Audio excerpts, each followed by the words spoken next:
Let's discuss what is balance sheet. Balance sheet, as its name suggests, balance and sheet. अगर हम इसको दो parts में divide करें, यानी कि इसमें हमें एसेट और लाइबिलिटीज़ को बेसिकली मैच करना होता है।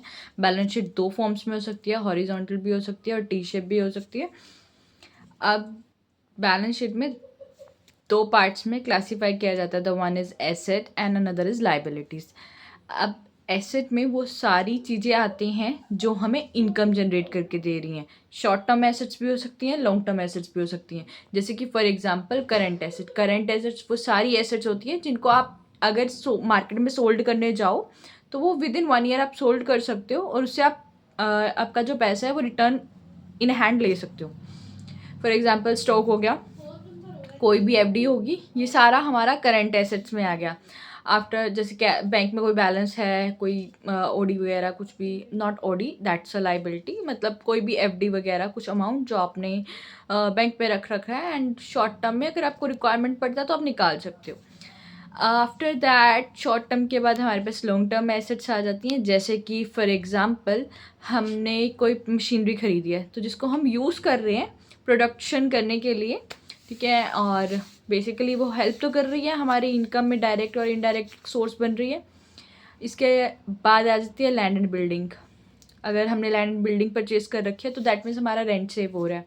तो this is one of the also direct indirect में हमारे बेनिफिट्स में प्रॉफिट में ऐड हो रहा है। तो ये लॉन्ग टर्म एसेट्स होगी। हमने कोई प्लांट एंड मशीनरी खरीद ली, लैंड एंड बिल्डिंग होगी, या किसी भी लॉन्ग टर्म इन्वेस्टमेंट हमने कोई कर रखी है जिसके रिटर्न्स मतलब 10-20 साल के बाद आएंगे एंड ऑल, ये सारा क्या है हमारा लॉन्ग टर्म एसेट्स में आ गया। और जो शॉर्ट टर्म एसेट्स हैं उसमें हमारे bank balance, cash in hand, कोई छोटी मोटी, मतलब छोटी मोटी इन द सेंस कि 1 ईयर के अंदर हम कन्वर्ट कर सकते हैं, वो सारी चीज़ें आ जाएंगी।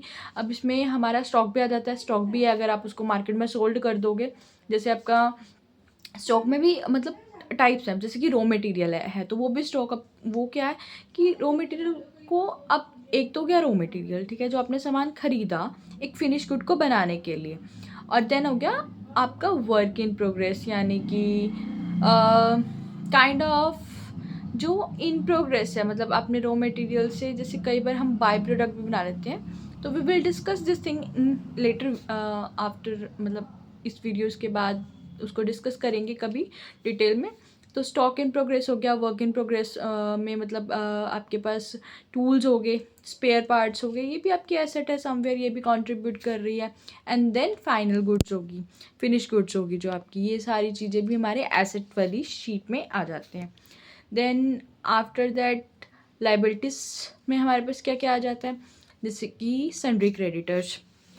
सन्ड्री क्रेडिटर्स क्या होते हैं, फॉर एग्जांपल मैंने किसी से उधार ले रखी है, ठीक है, तो वो मेरे सन्ड्री क्रेडिटर्स होंगे। अब ये एक नहीं, मतलब मल्टीपल हो सकते हैं। कंपनी के लेवल पे देखें तो हो सकता है ना उसने बहुत सारी जगह से सामान खरीद रखा हो। आफ्टर दैट सन्ड्री क्रेडिटर के बाद हमारी लॉन्ग टर्म बोरिंग्स हो सकती हैं। Long term borrowing, short term borrowings हो सकती हैं, सिक्योर्ड हो सकती है जिसमें हमने कोई कोलेटरल रख रखी है बैंक के पास या किसी के पास भी।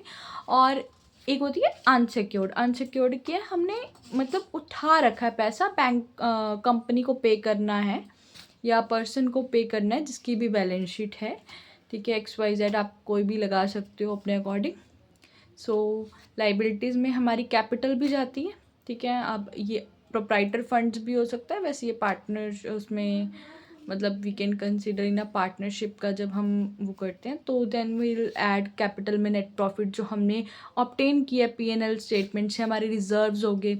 हम रिजर्व, नेट प्रॉफिट का कुछ पार्ट हम रिजर्व्स में बना के रखते हैं, मतलब कि अगर कल को कंपनी को कुछ फेस करना पड़े। अब रिजर्व्स में भी बहुत सारी टाइप्स हो सकती हैं। स्पेशल रिजर्व बनते हैं, जनरल रिजर्व बनते हैं, कंपनसेटरी रिजर्व्स बनते हैं, अब कंटीजेंसी फंड्स हो गए।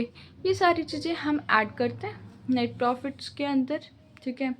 आफ्टर दैट हमारे पास लाइबिलिटी साइड में अगर देखा जाए तो क्या क्या चीज़ें आ गई, कैपिटल आ गया, ठीक है। After that short term liabilities होगी, सन्ड्री क्रेडिटर्स हो गए, बिल पेबल्स हो गए, लॉन्ग टर्म लाइबिलिटीज़ होगी, बोरोइंग्स होगी, ठीक है, शॉर्ट टर्म लॉन्ग टर्म दोनों हो सकती है, सिक्योर्ड अनसिक्योर्ड बोरोइंग्स होगी। तो ये सारी चीज़ें हमारी लाइबिलिटी साइड आ जाती है। देन एसेट एंड लाइबिलिटीज़, जब भी हम कोई बैलेंस शीट बनाते हैं तो दोनों का जो टोटल है वो मैच करना चाहिए। रीज़न बीइंग आपका जो एसेट साइड है, मतलब this will be equivalent. Mostly commerce stream में सबसे बड़ा टास्क ही यही रहता है कि भाई बैलेंस शीट टैली हो जाए, ठीक है। So this is all about balance sheet, और इसका एनालिसिस के लिए हम एक दूसरी वीडियो बनाएंगे जिसमें हम ये डिस्कस करेंगे कि how we analyse the balance sheet and how will analyse the profit and loss statement, और एक्चुअल में प्रैक्टिकल सिनेरियो में इससे क्या इंसाइट मिल सकता है। So till then, bye bye, thank you.